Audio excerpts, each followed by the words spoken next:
Jaya Gopi Jana Vallabha Girivaradhari.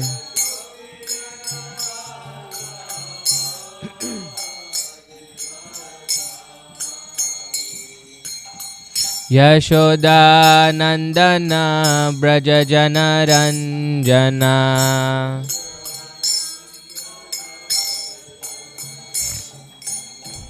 Yashoda Nandana Braja Jana Ranjana.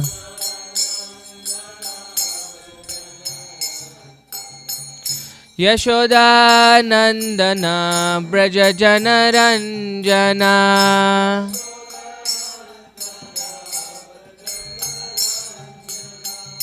Yamuna Tira Vanachari.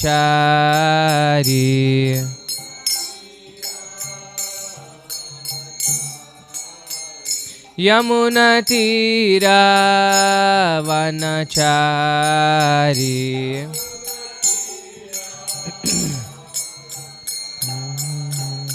Jaya Radha Madhava Kunja Bihari.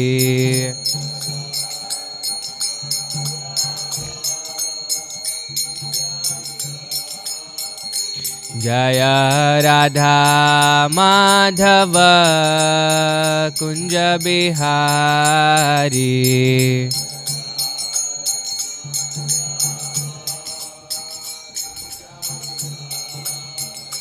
Jaya Gopi Jana Vallabha Girivaradhari.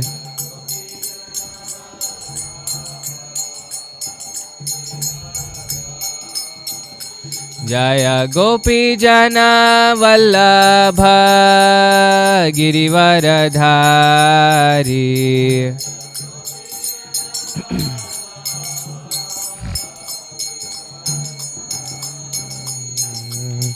Yashoda Nandana Braja Jana Ranjana. Yashoda Nandana Braja Jana Ranjana.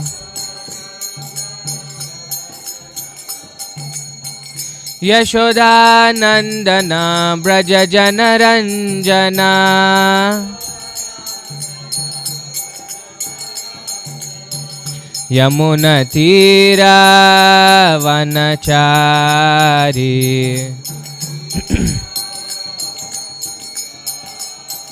Yamuna Tira Vanachari.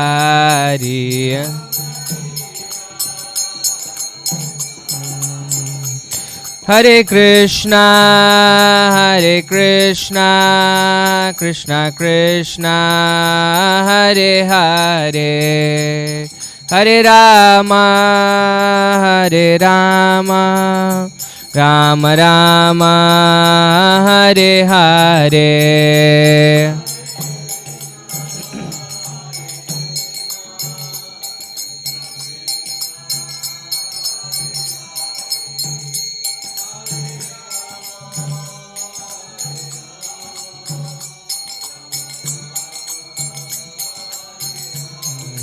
Hare Krishna, Hare Krishna, Krishna Krishna, Hare Hare, Hare Rama, Hare Rama, Rama Rama, Hare Hare.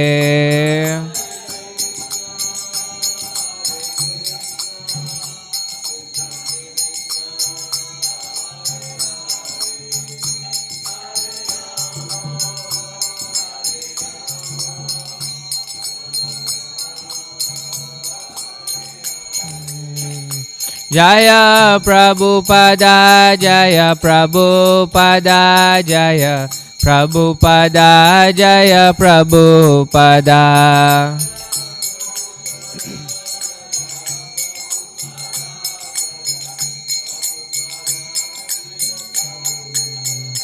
Jaya Jaya Prabhupada, Prabhupada, Prabhupada Jaya Jaya Prabhupada.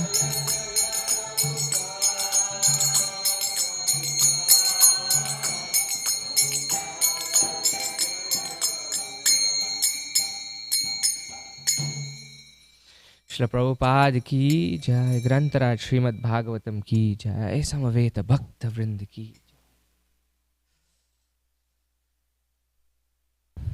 We are continuing with our reading from Canto 6, Chapter 4. Doing, I think, text 15.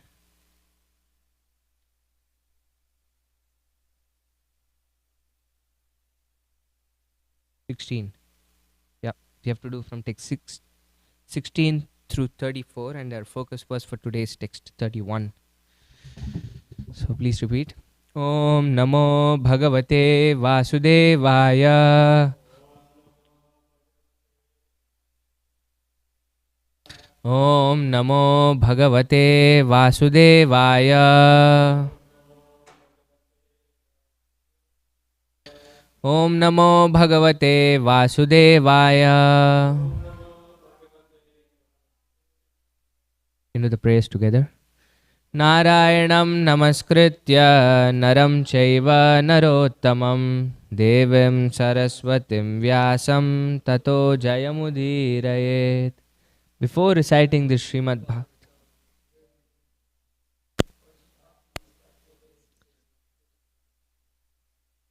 unto Naranarayana Rishi, the supermost human being, unto Mother Saraswati, the goddess of learning, and unto Srila Vyasadeva, the author. Nashta prayeshu bhadreshu nityam bhagavata sevaya bhagavati uttama shloke bhaktir bhavati naishtiki. By regular attendance in classes on the Bhagavatam and by rendering of service to the pure devotee, all that is troublesome to the heart is almost completely destroyed, and loving service unto the personality of Godhead, who is praised with transcendental songs, is established as an irrevocable fact. Om Ajnanatimirandasya Jnananjanashalakaya Chakshurun Militam Yena Tasmai Shri Gurave Namaha. Shri Chaitanya Manobishtam Stapitam Yena Bhutale Swayam Rupa Kadamahyam Dadati Swapadantikam. Vandeham Shri Guru Shri Utapadakamalam Shri Gurun Vaishnavamsha Shri Rupam Sagrajatam Sahagana Raghunathanvitam Tam Sajivam Sadvaitam Savadutam Parijana Sahitam Krishna Chaitanya Devam Shri Radha Krishna Padan Sahagana Lalita Shri Vishakhanvitamsha. He Krishna Karuna Sindhu Deenabandho Jagatpate Gopesha Gopika Kanta Radha Kanta Namostute Tapta Kanchana Gaurangi Radhe Vrindavaneshwari Vrishabhanu Sute Devi Pranamami Hari Priye Vancha Kalpatarubhyascha Kripa Sindhubhya eva cha Patitanam Pavanebhyo Vaishnavebhyo Namo Namaha. Jaya Shri Krishna Chaitanya Prabhu Nityananda Shri Advaita Gadadara Shri Vasadi Gaura Bhakta Vrinda. Hare Krishna Krishna Krishna Hare Hare Hare Rama Rama Rama Hare Hare. Namam Vishnupadaya Krishna Preshtaya Bhutale Srimate Bhakti Vedanta Swaminiti Namine. Namaste Saraswate Deve Gauravani Pracharine Nirvisesha Shunyamadi Paschatya Deshatarine.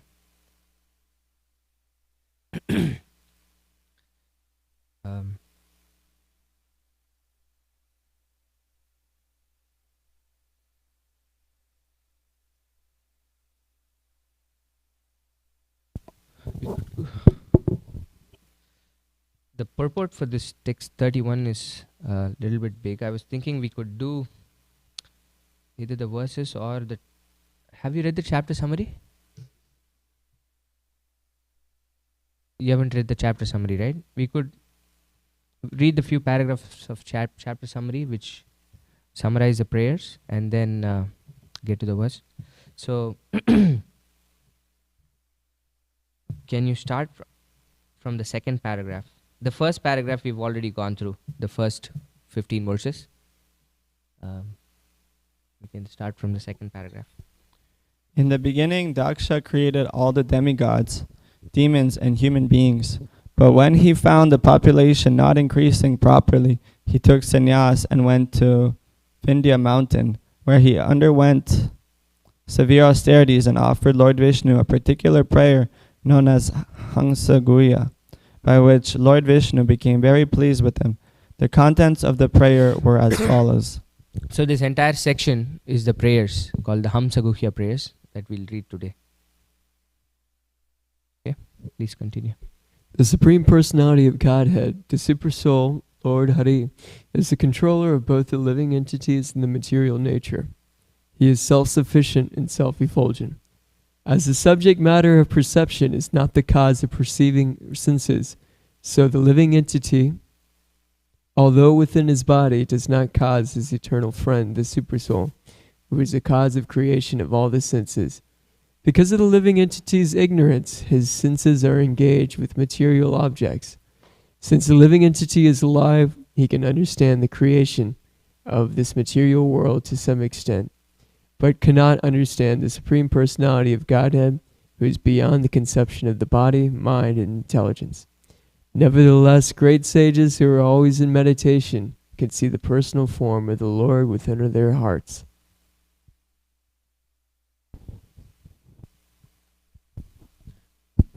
Since an ordinary living being is materially contaminated, his words and intelligence are also material. Therefore, he cannot ascertain the Supreme Personality of Godhead by manipulating his material senses. The conception of God derived through material senses is inaccurate, because the Supreme Lord is beyond the material senses. But when one engages his senses in devotional service, the eternal Supreme Personality of Godhead is revealed on the platform of the soul. When that Supreme Godhead becomes the aim of one's life, one is said to have attained spiritual knowledge.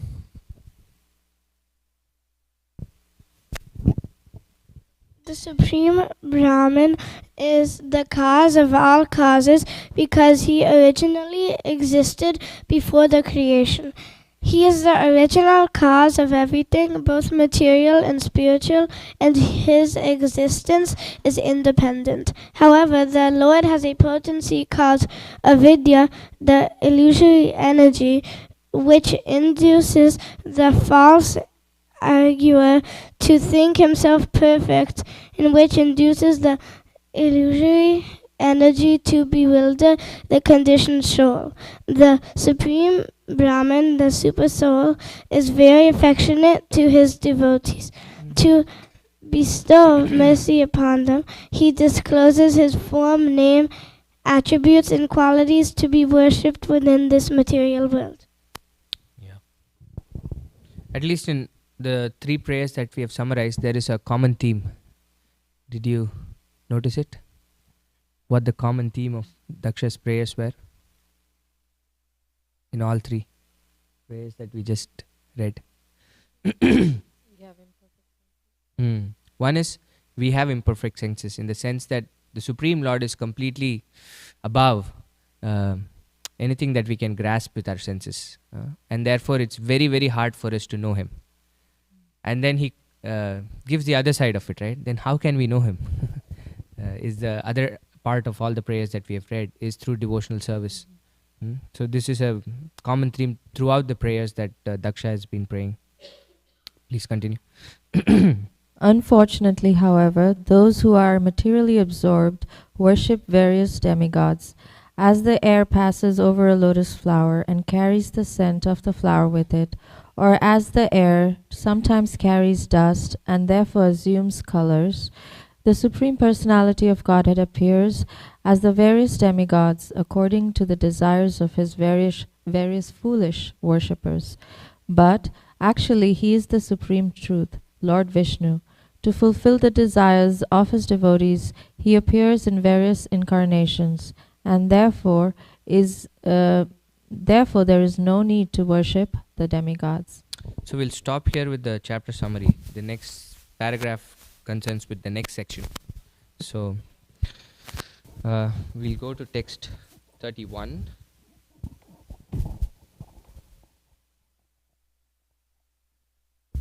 go to the Sanskrit.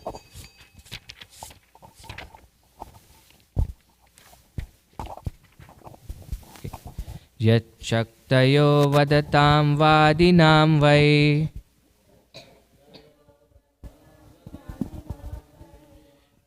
vivada samvada bhuvo bhavanti kurvanti chaisham muhuratma moham tasmai namo nanta gunaya bhumne yachaktayo vadatam vadinam vai vivada samvada bhuvo bhavanti kurvanti chaisham muhuratma moham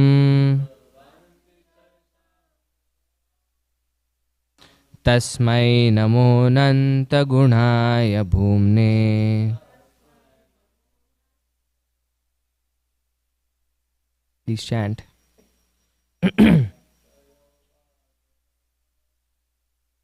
Yachaktayo vadatam vadinam vai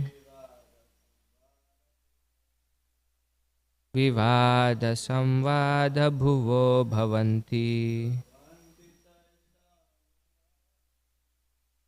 kurvanti chaisham muhuratma moham tasmai namo nanta gunaya bhumne. Yachaktayo vadatam vadinam vai vivada samvada bhuvo bhavanti kurvanti chaisham muhuratma moham tasmai namo nanta gunaya bhumne. Translation and purport by His Divine Grace A.C. Bhaktivedanta Swami Srila Prabhupada. Srila Prabhupada ki jai. Yat Shaktaya, whose multifarious potencies, Vadatam, speaking different philosophies, Vadinam, of the speakers, Vai, indeed, Vivadha, of argument, Samvada, an agreement, Bhuva, the causes, Bhavanti, are, Kurvanti, create, Cha, and, Esham, of them, the theorists, Muhu, continuously, Atmamoham, bewilderment regarding the existence of the soul, Tasmai, unto him, Nama, my respectful obeisances, Ananta, unlimited, Gunaya, possessing transcendental attributes, Bhumne, the all-pervading Godhead. Translation. Let me offer my respectful obeisances unto the all-pervading Supreme Personality of Godhead, who possesses unlimited transcendental qualities, acting from within the cores of the hearts of all philosophers who propagate various views. He causes them to forget their own souls while sometimes agreeing and sometimes disagreeing among themselves. Thus, he creates within this material world a situation in which they are unable to come to a conclusion. I offer my obeisances unto him. So this is Prajapati Daksha who's praying, right? And we've seen Prajapati Daksha before. Where? In the 4th canto, right? So he got a goat head after getting into problematic situations with Lord Shiva, and then he had to give up his body. And then he was born again with Prajapati, as Prajapati Daksha again, after I think 6 Manus. So the first appearance of Daksha Prajapati happened when Swayambhuva Manu was ruling over the universe. But then because of the offense he had created to Lord Shiva, he had to go through severe penances and austerities. And then this is Chakshusha Manu, the sixth Manu. And then he is born as the daughter of the, he is born as the son of the daughter of the trees, right? Ramlochana, the Apsara, and the Prachetas. And the Prachetas we have seen also before, right? This is again in the 4th canto. They are the sons of Prachina Barhi. They have gone under the ocean, under the sea, and they are performing severe penances and austerities. And they are again Prajapatis. Prachina Barhi had actually sent his son so that they can become very qualified, so that they can completely populate the earth. But then because they were performing severe austerities, the trees had actually overgrown the earth and they were angry, and all that we studied in the first 15 verses. Now Daksha is there to continue that service of creating new bodies for people on this earth. And when he's trying to do it, he doesn't feel that he's able to do much. He's trying, but unfortunately he's not able to serve to the best of his capacity. Therefore he goes to these Vindhya mountains and then performs incredible penances. And then these are the prayers. The Hamsa Guhya prayers are said to be from the Vedas. They are really old. They are not the prayers of Daksha himself, but he's picking the prayers that are available in the Vedas and praying to Krishna so that he can perform his service nicely. So in this verse, at least, he's throughout the, like we said, throughout the prayers, there is this constant theme of how it is really difficult to understand Krishna. Really, really difficult to understand Krishna. And here, Prabhupada gives us why it is so. Especially in the verse, he's saying how Krishna himself is acting through different philosophers to give different conclusions. So whereby it's very difficult to figure out what is the right thing to do or what is the actual truth. So we'll see what Prabhupada says in the purport. Since time immemorial, or since the creation of the cosmic manifestation, the conditioned souls have formed various parties of philosophical speculation. But this is not true of the devotees. This is a constant compare and contrast that's happening throughout the prayers between somebody who's a materialist and somebody who's a devotee. Non-devotees have different ideas of creation, maintenance and annihilation, and therefore they are called vadis and prativadis, proponents and counter-proponents. It is understood from the statement of Mahabharata that there are many munis or speculators. Tarko pratishta shrutiyo vibhinna nashav rishir yasya matamna bhinnam. All the speculators must disagree with other speculators. Let me read that again. All speculators must disagree with other speculators. Otherwise, why should there be so many opposing parties concerned with ascertaining the supreme cause? Philosophy means finding the ultimate cause. As Vedanta Sutra very reasonably says, Atato Brahma Jignasa. Human life is meant for understanding the ultimate cause. Devotees accept that the ultimate cause is Krishna because this conclusion is supported by all Vedic literature and also by Krishna himself, who says, Aham sarvasya prabhavaha. I am the source of everything. Devotees have no problem understanding the ultimate cause of everything, but non-devotees must face many opposing elements because everyone who wants to be a prominent philosopher invents his own way. In India, there are many parties of philosophers such as Dvaitavadis, Advaitavadis, Vaisheshikas, Mimamsakas, Mayavadis, Swabhavavadis, and each of them oppose the others. Similarly, in the Western countries, there are also many philosophers with different views of creation, life, maintenance, and annihilation. Thus, it is undoubtedly a fact that there are countless philosophers throughout the world, each of them contradicting the others. So this is the premise in which the verse is being spoken. And Prabhupada says this is very natural because the Vedanta Sutra is asking us to do this, right? Atato Brahma Jignasa. So now please inquire about the absolute truth. But the ways in which we try to go about this inquiry is what causes the problems, right? And therefore we have so many systems of philosophers. Actually, these philosophers are pretty advanced in the sense that they really want to know what is this reality, right? They're not like ordinary materialists who are trying to just enjoy life. This is what I want. I'll do anything that I want to get what I need to become happy. But philosophers are a little bit more advanced in the sense that they see that there is something more to this world. So therefore, they are into this inquiry of who am I, why am I here, why is everything there for?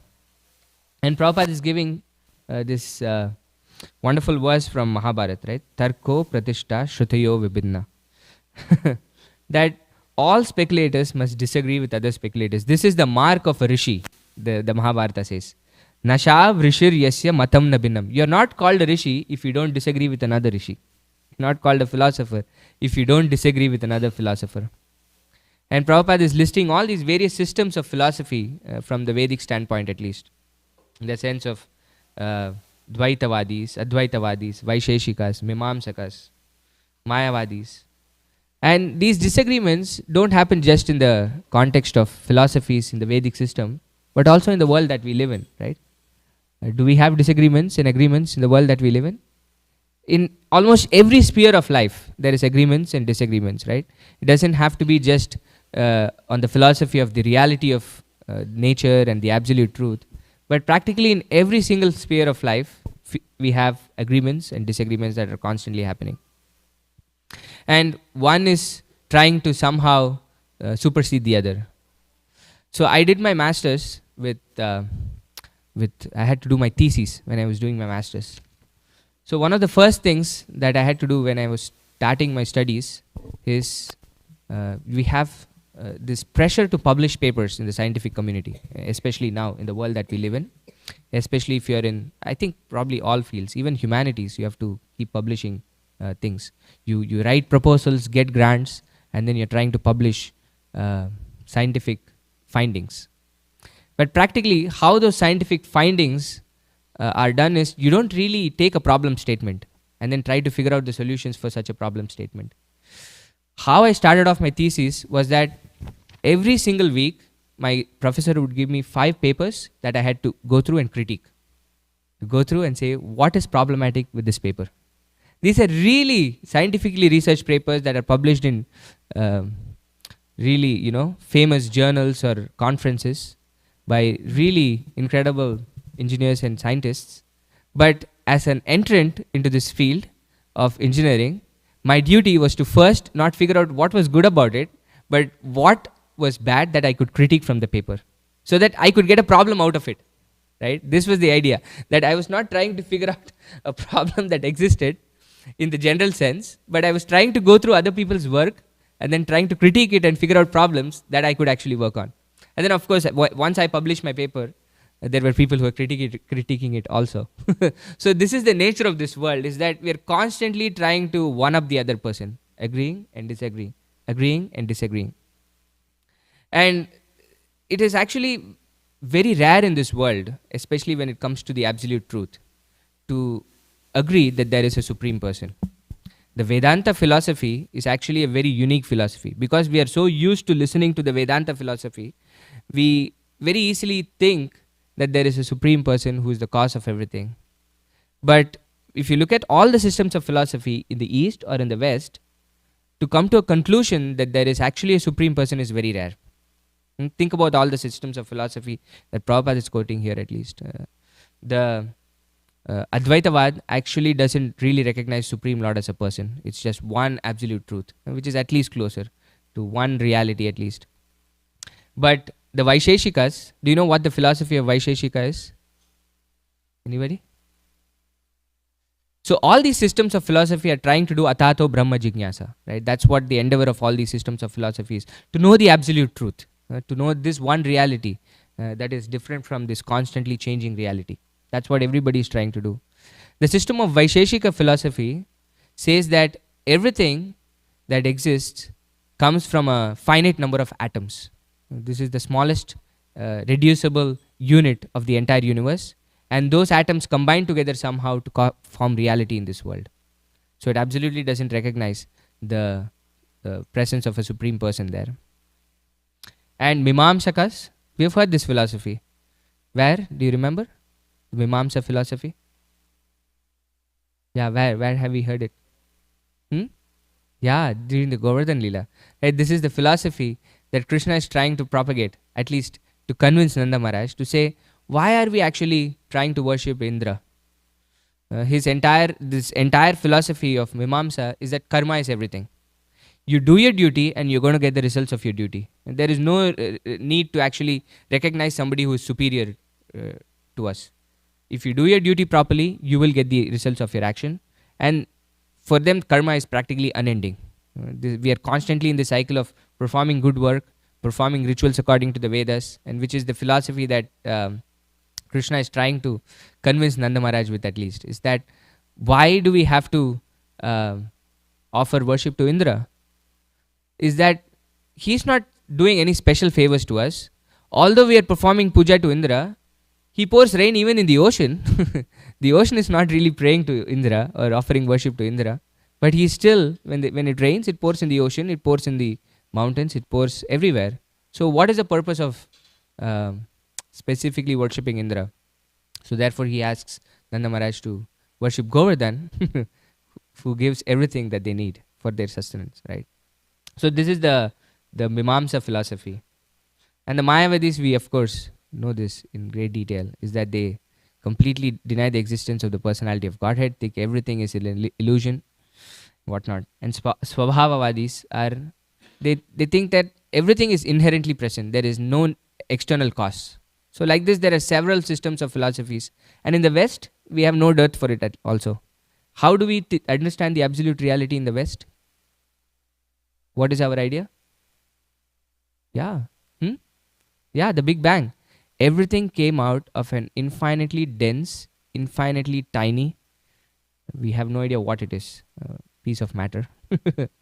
And then it just exploded one day, and then everything amazing was created from that explosion. Right? This is the Big Bang theory. And we have other theories also of theories of evolution, of how matter combined together somehow to produce all these wonderful forms of life. Right? So there is absolutely no dearth of all of these philosophies that are there. And each one is trying to contradict the other. Right? And even up to this point, like I said, the scientific community is still trying to say better theory of evolution or better the Big Bang theory, without completely trying to recognize there is actually a person behind all of this. And this is, and why, and Daksha Prajapati here says, Krishna himself is trying to do this, right, in this verse. Within the hearts of these philosophers, Krishna is trying to create these forgetfulness and remembrances in a way by which so many different forms of philosophies can be manifest. And what is the reason behind all of this? Prabhupada says in the next section of the purport. Now we might ask why there are so many philosophers if the ultimate goal of philosophy is one, right? Everybody is trying to figure out this one absolute reality. That's what every single system of philosophy is trying to do. Undoubtedly, the ultimate cause is one, the supreme Brahman. As Arjuna told Krishna in the Bhagavad Gita 10:12, Param Brahma Param Dhama Pavitram Paramam Bhavan Purusham Shashvatam Divyam Adi Devam Ajam Vibhum. You are the supreme Brahman, the ultimate, the supreme abode and purifier, the absolute truth and the eternal divine person. You are the primal God, transcendental and original, and you are the unborn and all-pervading beauty. Non-devotee speculators, however, do not accept an ultimate cause, Sarva Karana Karanam, because they are ignorant and bewildered concerning the soul and its activities, even though some of them have a vague idea of the soul. Many controversies arise, and the philosophical speculators can never reach a conclusion. All of these speculators are envious of the Supreme Personality of Godhead. And as Krishna says in the Bhagavad Gita 16, 19, 20, Tanaham dishata kuran samsareshu naradaman kshipam yajashram ashubhan ashurishveva yonishu. Ashurim yonimapanna mudha janmani janmani mam aprapyaiva kaunteya tato yantyadamam gatim. Those who are envious and mischievous, who are the lowest among men, are cast by me unto the ocean of material existence, into various demonic species of life. Attaining repeated birth among the species of demonic life, such persons can never approach me. Gradually, they sink down to the most abominable type of existence. Because of their envy of the Supreme Personality of Godhead, non devotees are born in demonic families life after life. They are great offenders, and because of their offense, the Supreme Lord keeps them always bewildered. Kurvanti chaisham muhuratma moham. The Lord, the Supreme Personality of Godhead, purposely keeps them in the darkness, atma moham. The great authority Parashara, the father of Vyasadeva, explains the Supreme Personality of Godhead thus. Jnana Shakti Bala Ishwarya Virya Tejam Shasheshatha Bhagavat Shabda Vachani Vina Heyair Gunadibi. The demonic speculators cannot understand the transcendental qualities, form, pastime, strength, knowledge, and opulence of the Supreme Personality of Godhead, which are all free from material contamination. Vina Heyair Gunadibihi. These speculators are envious of the existence of the Lord. Jagadahur Anishravam. Their conclusion is that the entire cosmic manifestation has no controller, but is just working naturally. Thus, they are kept in constant darkness, birth after birth, and cannot understand the real cause of all causes. This is the reason why there are so many schools of philosophical speculation. So, what is the reason why Prabhupada says we have so many different systems of philosophies? It all boils down to one thing. Yeah, it is the enviousness. And this enviousness initially stems from our enviousness with Krishna, and then it slowly spreads to the enviousness with all the other living entities. This is how it all starts. And therefore, we are not able to accept the authority of the Lord. When Krishna says, Prabhupada says here, right? Krishna is saying straightforward, Aham Sarvasya Prabhava. Everything is actually coming from me. It is so simple and straightforward, but then because we are so envious of the Lord, we cannot just take it. And therefore, we have to start speculating. And this is Prabhupada's Disappearance Day lecture that we heard. Prabhupada was making this point about the spirit soul, as how we are not really these bodies, but the spirit soul. And he was giving this example of Dehinosmin Yata Dehe Kaumaram Yavanam Jara. Right? In this very self-same life, we have the body of a young child, and then the boy, then the youth, then old age. And within the same life, we can see that our bodies are constantly changing. And he was saying, what is the difficulty for us to know that after we leave this body, we're going to take another body? This is such a very straightforward, simple truth. This was, Prabhupada, when I was listening, was saying this so many times that for him it was really bewildering to see that why can't people understand this simple truth? You can actually see it in this very life, and still it's very hard for us to accept that there is a spirit soul, and then after this life, we'll have another body, because of the way that in this very life, we're changing bodies. But even this very simple fact is very difficult for people to understand. Actually, only the Vedanta philosophy accepts that we have a soul. Every other systems of philosophy, like, it doesn't recognize this very fact, right? What to speak of the Supreme Brahman. So that is why this is very difficult, is because we are envious of the Lord. We don't want to take the direct meaning of what the Lord is saying. No, I'm going to speculate. The word speculators, Prabhupada has used it like, I think, 6 times or something in this purport. So this is why we are speculating, that we are envious of the Lord. Therefore, I do not want to directly adhere to what the Lord is saying. Therefore, let me go on speculating. I know better, right? Why should I listen to what Krishna is saying? I know better, so let me use my intelligence to figure out what is the reality of this world. And that is why the verse of the Mahabharata says, oh, you have said this? I am better than you actually. So your philosophy is not right. I am going to do better than you and create another system of philosophy that will make sure that I am the better person. But the second half of this verse is what Prabhupada would quote very often. Does anybody know what the second half of this verse is? The Mahabharata verse that we are Tarko Pratishta Shrutayo Vibhinna. Right? Through tarka, through arguments, it's very difficult to understand the Vedic literature, Shrutrayo Vibhinna, right? And because of these arguments, each philosopher is trying to one up the other and say my philosophy is better than the other. And the second half of this verse is the most famous thing Prabhupada will always quote. Dharmasya tattvam nihitam guhaya mahajanoyena gatassapanta. So what is the right way for us to understand if it is so difficult for us to understand these realities by our own? Because we know this, right? From all systems of knowledge are not equal. When we are trying to figure out or know things in this world, what is the first thing that we use to know things in this world? Our senses, right? We try to figure out this world using our senses, and we all know these senses are imperfect, and because our senses are imperfect, the things that we know are imperfect. And from the imperfect knowledge that we have, we are trying to speculate on what could be. So how can that speculation actually be right? This is the problem with speculation, right? Because we are trying to know things with our imperfect senses, our speculation is also imperfect or incomplete. So therefore, dharmasya tattvam nihitam guhaya. The truth that is, the religious principles, the truth of religious principles are very difficult to understand. Nihitam guhaya. And therefore, the actual way to know that is mahajanoyena gatassapanta. To follow in the footsteps of the Mahajans. If we don't follow in the footsteps of the Mahajans, we'll be constantly in this cycle. And Krishna is facilitating this, right? Yehe tamam prapadyante tam sataiva bhajamyaham. This is how we want to relate with Krishna.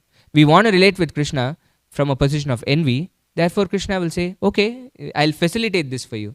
You try to form so many different philosophies in this world, and therefore you constantly be in this cycle, which is actually scary what Krishna is trying to facilitate, right? He says we put such envious people in the darkest of regions in this material world. It's actually very, very difficult for us to get out of this position. Jai Shri Radha Kalachandji ki jai. Yeah.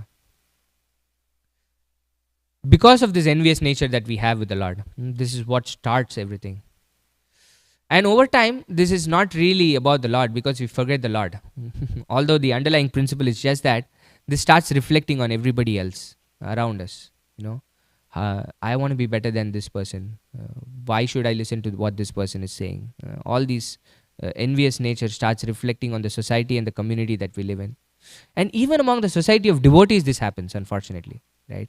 That even among the society of devotees, we have agreements and disagreements. Agreements and disagreements. And most of the time, it is not because we are trying to figure out, oh, for the service of Krishna, what is better?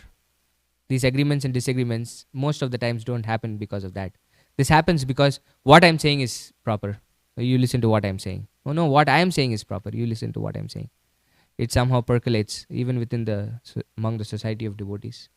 So we have to be very careful with this tendency of envy because it can never be dovetailed. Everything else can be dovetailed somehow or the other in the service of Krishna. But if we are envious, then it's very hard to dovetail it. So therefore, we have to follow in the footsteps of Mahajanas. What that does is that the first thing is we are trying to accept the authority of somebody else. And somebody else who actually looks like us. Right? It's actually very easy for us to go and bow in front of Krishna. But try to go and bow in front of somebody who looks exactly like you, at least externally does exactly like what you do. It's a very, very hard thing for us to do. Right? So this is why it is very important for us to accept a spiritual master. Because without the surrender to the spiritual master, who externally at least looks like us, does things like us, but we have to recognize the fact that somebody is more advanced than us in this world. Then our pride can come down. Then we can actually try to do something in this world. This is what Rupa Goswami says in the Bhakti Rasamrita Sindhu, right? We are all trying to grab Krishna with our senses, all these systems of philosophies. With my own senses, I'll somehow try to figure out Krishna. This is, Rupa Goswami says, it's impossible to do that with our senses. Atha Shri Krishna Namadi na bhaved grahyam indriyai. With our senses, we cannot grasp Krishna. Now, what to speak of Krishna? Atha Sri Krishna Nama Adi. Name, form, qualities, pastimes. Impossible. This is why the Bhagavad Gita is there for everybody. The Srimad Bhagavatam is there for everybody, right? Krishna in fact says, this is the wonderful nature of the secret that Krishna gives us, right? Krishna says this is Raja Vidya, Raja Guhyam.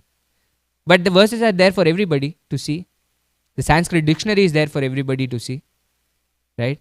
But why do still 90%, 95% of the people in this world misunderstand what Krishna is trying to say? The problem is we are envious of Krishna. Therefore, we don't want to say that Krishna is superior to us. And therefore, I'll say this is not really Krishna is not the supreme, but the person within Krishna, or is the Brahman within Krishna. We try to say so many different ways in which we twist what Krishna is trying to say. But Krishna says there is only one way in which you can actually know this secret. This is the wonderful nature of cryptography. Right now, the cyber security and so many things, people try to break into stuff and we try to protect so many things. But Krishna's way of protecting it is very simple and straightforward. He gives everything to us and still we cannot figure out what Krishna is saying unless we have this one quality, actually two qualities. Krishna says to Arjuna, why he's saying what he's saying to Arjuna. Does anybody remember what these two qualities are? Bhaktausi me sakacheti. Krishna says, Arjuna, you are my devotee and you are my friend. And he says more things about this also. Maya Shakta Manapartha. Oh Arjuna, you are so attached to me. Maya Ashakta. Therefore, I am going to tell you something, after knowing which you will know everything that you need to know. And Krishna is ready to give this to us. It's not that Krishna is trying to hide everything and not trying to give things to us. This is not Krishna's nature. He in fact is so ready to be so subservient to us. Right? Just how this entire month demonstrates. But the only thing he expects is that we come from a position of good faith. This is all Krishna is looking for. Don't try to undermine, like in any relationship, right? We can't get into a relationship in an envious nature. So nobody is going to reveal anything to us. But if it is starting on a good faith, then we can understand everything. And for us as devotees, what is this position of good faith in which we start this relationship? Is the second part that Rupa Goswami says in this verse, right? Atas Shri Krishna Namadi na bhaved grahyam indriye. So how do we understand Krishna? Sevon mukehi jihvado swayameva spuratyada. So therefore, we try to start this relationship with Krishna by service. Sevon mukehi jihvado. And especially Rupa Goswami says through the tongue. Because the tongue is the most difficult of all senses to control. Because we are trying to figure out Krishna through the senses is the exact thing that we have to curb. Right? And engage those senses into the service of Krishna. And the most difficult of all senses is the tongue. Krishna says, Bhakti Vinod Thakur says, right, in Sharira Vidyajal, Jadendriya Tahe Kal, Jive Pele Vishay Shagre, Taro Madhye Jivadi, Lobo Moishu Dharmati. It's very difficult. Take Jeta Katina Samshare. It's very difficult to control the tongue. So therefore we use the tongue in the service of Krishna and then everything will be revealed to us. Swayameva spuratyada. This is the nature of spiritual knowledge, is that you cannot go and try to find it. It has to be revealed. Just like all these systems of philosophies are trying to figure out Krishna by their own means and methods. But for a devotee, it's so easy, Prabhupada says, because the devotee is just very simple, can immediately accept what Krishna is saying and follow in the footsteps of Mahajanas or advanced devotees. Everything is revealed in the heart of the devotees. And he quotes in the end from Parashara Muni. This is Vyasadev's father. This is actually an incredible lineage, you know. This Vishnu Sahasranama tells about the lineage of Vyasadev, right? Vyasam Vashishtanaptaram Shakte Pautram Akalmajam Parasharat Majam Vande Shukatatam Taponidam. It says. That's this till Shukdev Goswami. This lineage, we know Shukdev Goswami is incredibly advanced. Of course, Vyasadeva was incredibly advanced. His father Parashara was incredibly advanced. His father Shakti Rishi was incredibly advanced. The knowledge that we are receiving comes from an incredible lineage. So this is Parashara Muni. That's why Prabhupada says this is a great authority. So we might not know these names, but they are coming from an incredible lineage. And he says these speculators are envious of the existence of the Lord. Again, the same point that he is making. And therefore, this is the reason why there are so many schools of philosophical speculation. So if we have to get rid of our envy, we have to start creating humility and try to serve Krishna starting with our tongue at least, by chanting the holy names of the Lord, accepting prasad, and slowly, slowly our senses become purified. The very same senses with which we are trying to speculate on the Lord actually can give us information of the Lord. Not in a way that is encroaching on the Lord's space, but in a way in which it is revealed to us in such wonderful ways. So this is devotional service. That's why throughout these prayers, it's constant compare and contrast that's happening, of how it is really difficult to know the Lord, but you can be known only through devotional service. And this is the reason why. And actually we can speak a lot more on this, but we'll stop there as we are out of time. But if there are any questions, comments, thoughts or reflections. Yes, bro.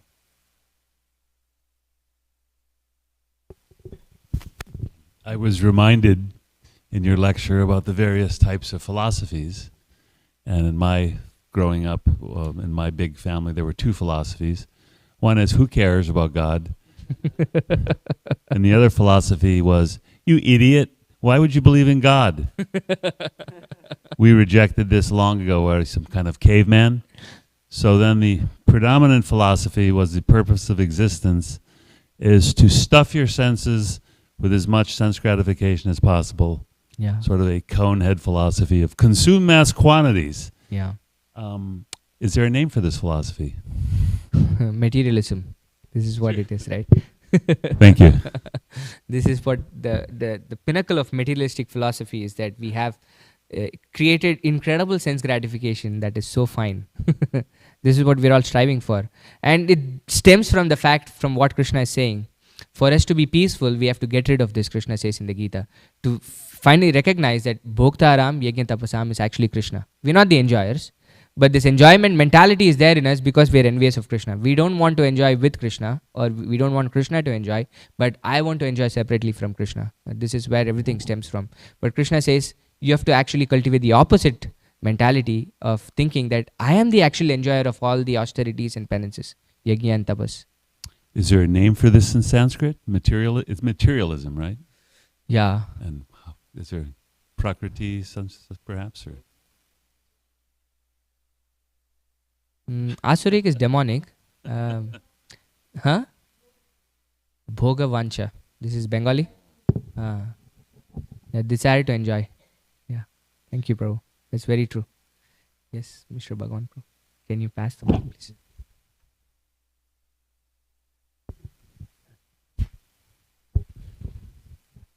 I saw an article in the paper yesterday that said that God helped a man get through his hardest times. And we also hear people say, oh my God, quite a bit. I think there's even a OMG, and everybody's supposed to know what that means. That means, oh my God. So people bring up the word God actually all the time, quite often. But they never say anything about Krishna or what God looks like. Who are they talking about? Yeah, this is the fundamental nature of the material universe, is that it is impersonal in nature. Right? Therefore, we really don't want to speak about the personality or the details. We are fine with just having an abstract entity as God, which is becoming rare even now, right? Even this, oh my God, could be, it's become like a modern slang. Doesn't really mean like, oh my God, like I'm really looking up to God in that sense, but it's just a way of saying I'm actually amused or amazed. This is what OMG right now means. It doesn't really mean anything deeper than that. Although the word God is there, the meaning of God is completely devoid in how it is being used. Yes. Yeah, I'm surprised. Exactly. It just gives you a sense of shock. There is nothing deeper than that in OMG in the times that we live in, at least. But this is what Prabhupada says, right? This Nirvishesha and Shunyavad is the nature of this world. Just not the Western world, just the material world itself. And this is what happens even with the first living entity, Brahma, is that he wants to try to figure things out on his own. Right? He goes through the stem for thousands of years and then figures out this is not really worth it. Jai Shri Radha Kalachandji ki jai.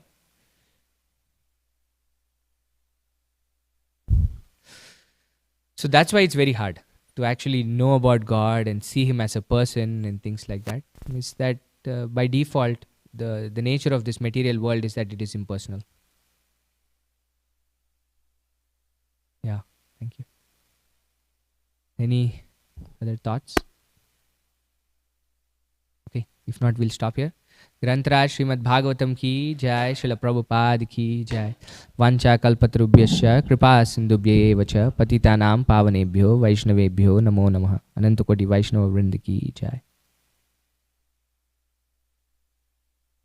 Jai. Prabhupada.